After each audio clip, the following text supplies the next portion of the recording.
Hi, hello guys, this is your boy Joe Makirang and you're watching the Joe Makirang channel.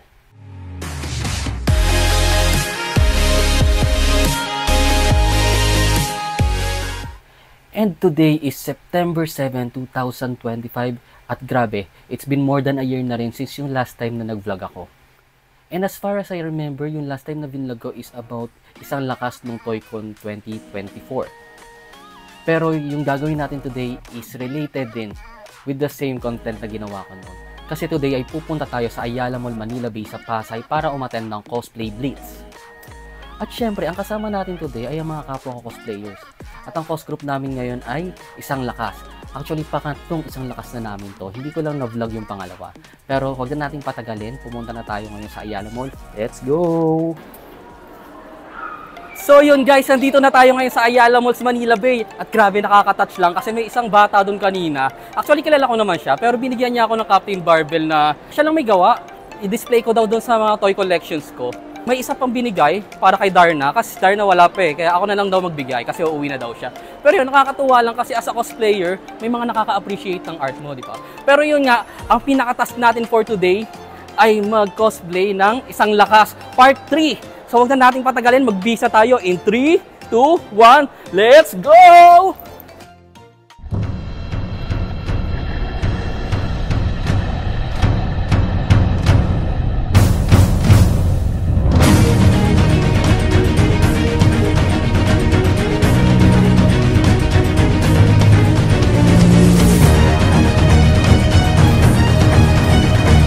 Simula sa araw na ito, ako na kikilalam ng era. A few moments later. Bangon! Huwad na Reyna!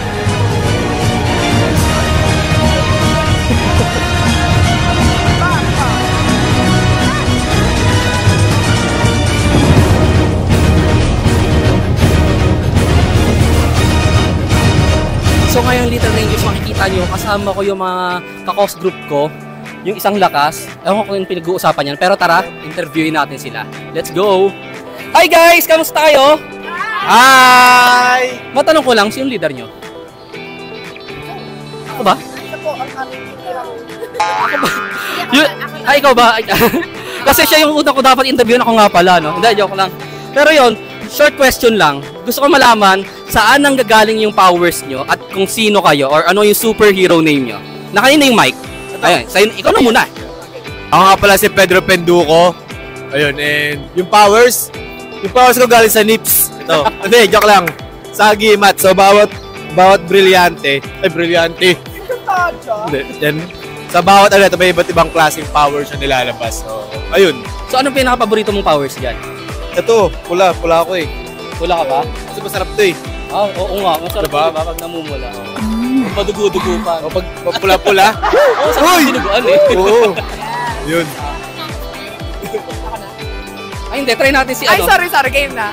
Ako naman si Varga, ang pinakaunang nilikha ni Mars Ravelo noong 1937, 1939. Sorry, hindi ko gano'n kabisado. Bali, ang kapanyari ko nagsisimula rin sa bato before ni Darna. Ako yung mas nauna. So, anong ginagawa mo sa bato? Nilulunok, then Varga! Ganun. Ah, okay.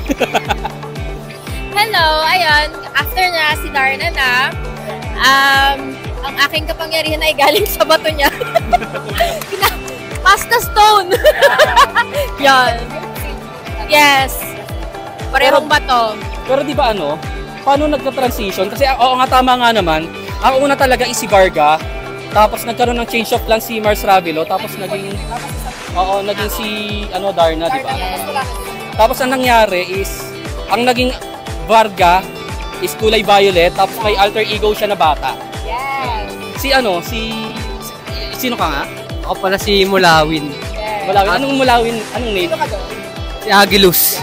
Ang taong ibon. Oo, Yes. Gutierrez. Richard Gutierrez. Saan nagagaling yung powers mo? Isa lang akong taong ibon. Taga saan ka? Amin na. So yun, ang alam ko dito is taga Abilon siya. Tapos, minsan Abilonzo. guest sila sa sa Encantadia. Guest namin sila kaya nga, ewan ko, abangan nyo siya sa Encantadia, makikita nyo siya. Yes. Yan. Pero hindi si Agilus kasi patay na si Agilus eh. Next. Yes. So yun, ako pala si Elastic Man. Kay Bong Navarro version. Yan. Bang Navarro ba? Ha? Kala ka Big Soto eh. Hindi, iba yun. So yun nga yung powers ko. Isa akong half tao, isang half alien. Then, ano tayo? Paano humaba? Elastic Man. Paano humahaba? Eto gusto nyo. Ikaw naman! Hi, my name is Cristala! Ang power ko ay nanggagaling sa kristal. Malakas ako at nakakalipad at Sample nga. crystal glass. Ay, may sample lang ng lipad, di ba? May powers yung kristal kasi si Harimon, kinulong niya si Diwatang Luwalhati sa kristal nung naglaban sila. Kaya yun, nung napulot niya, sa kapangyarihan ng kristal, ako ang iyong sugo, si Cristala! Ganon na. Next time, ganon na dapat. Okay. O, di ba ganon? Saan ka nakita ng ganon, ha? Saan ka nakita ng ganon? Anong pangalan mo? Panday. Ako si Panday. Ah. Mahilig ako magpanday. Gawa pala sa ano to? Bulalakaw. Alam mo yung bulalakaw? Alam ko naman. Oh, yun yun. Meteor Nung yun, bumagsak, nung bumagsak yung bulalakaw, saktong-sakto ako yung nakakita. Di kinuha ko kaagad. Siyempre hindi ko na pinatagal. Pinanday ko na agad. Ito na siya. Galing. Matudis. Hindi ko pa na ano to eh. Hindi mo na-try? Try mo nga sa kanya. Wag sa akin! Wag! Umiilaw pala to. Umiilaw. Umiilaw? Pag ginanon ko. So, ang pangalan mo ay Flavio? Flavio. Okay. Coco Martin. Oo, hindi. Gumanap din si Coco Martin, di Coco ba? Martin. Kalaban niya si Jay hindi. Cuenca. Tapos, Bong Revilla. Richard Gutierrez, Bong Revilla. Oo. Tapos Richard Poon, hindi ba? Si Richard Poon? Yata. So yun, sila po yung mga kasama ko dito sa Cos Group ng Isang Lakas. At syempre, hindi naman pwedeng hindi ako magpakilala, di ba? Ako si Sangre Adamus, ang pangalawang anak ni Sangre Alena. Ang aking brilyante ay tubig at ako na lang yung natira sa lahi ni Alena. Yun lang. Nasaan ang aking mga alipin? Kera Mitena, ang huwad na hara ng Encantadia. Kinagagal akong makita kang muli. Pasneya! Abisala, Alip. Abisala? So, tama na. Pagod na ako eh.